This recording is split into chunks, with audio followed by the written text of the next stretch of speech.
The following is a production of the University of Minnesota.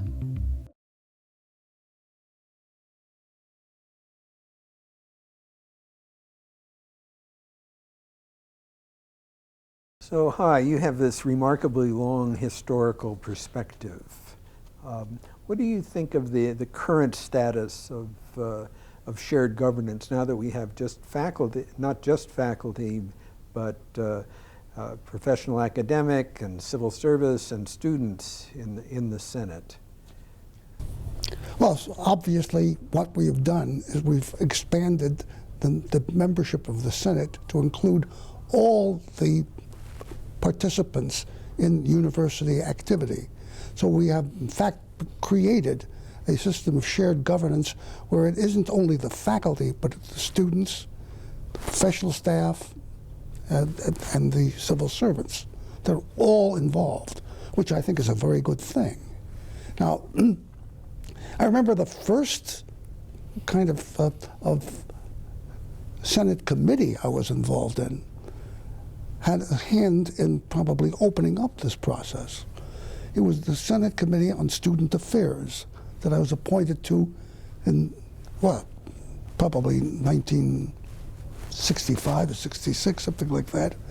And the issue arose as to whether, in fact, students, male students or female students who were entertaining students of the opposite sex, gender, whatever you call it now, should have their doors open by a quarter of an inch or more. That was an edict that was sent out by the Dean of Student Affairs. There were a couple of us on the Senate Committee on Student Affairs who felt that this was in loco parentis going too far. And Dan Cooperman, who was my predecessor as the chair of social sciences and was in the sociology department, and I and a few other people raised objections to it. The students found in us a champion. And we had a wonderful editorial in the Daily about that.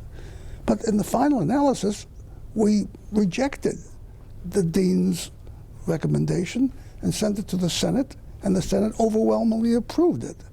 I think that that was the first step in really opening up the process. It took another decade or so before we had the Student Senate become part of the University Senate, and then another decade before the PAs and the civil servants became part of it. But I think that that is an important evolution in the process of shared governance, joint shared governance, because, I mean, after all, the faculty are important. Don't take that away. The university, the core of the university, the heart of the university is the faculty.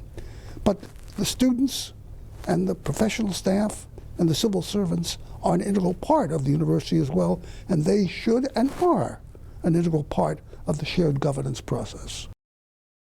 The proposal not to accept the dean's recommendation for a quarter-inch opening of the door went to the Senate. Proposal not to accept it went to the Senate, and the Senate approved it overwhelmingly.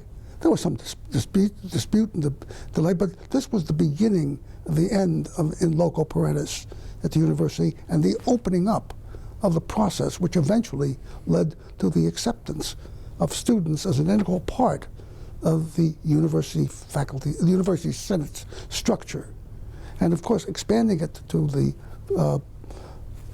professional staff and to the civil service staff. In fact, made it possible for us to include all participants in university functions and services as part of the shared governance process, and it strengthens the shared governance process. Right. Yeah, my experience on Senate committees was really, I think, two things in particular. One is that the students have a very substantial moral standing. If the students care about something, it carries a lot of weight with the faculty.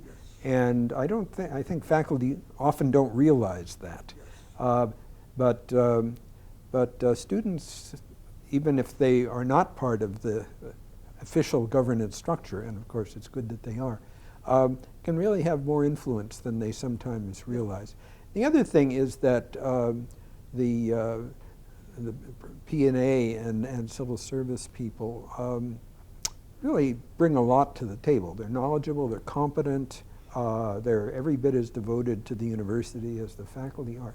I think that's a good education for the faculty who have not always realized that. That's correct. And the faculty have learned a lot by the fact that they are now joined in the Senate by the students, PA, and civil servants. It has strengthened the Senate. Yes. And it's strengthened the faculty. Yes. Yeah.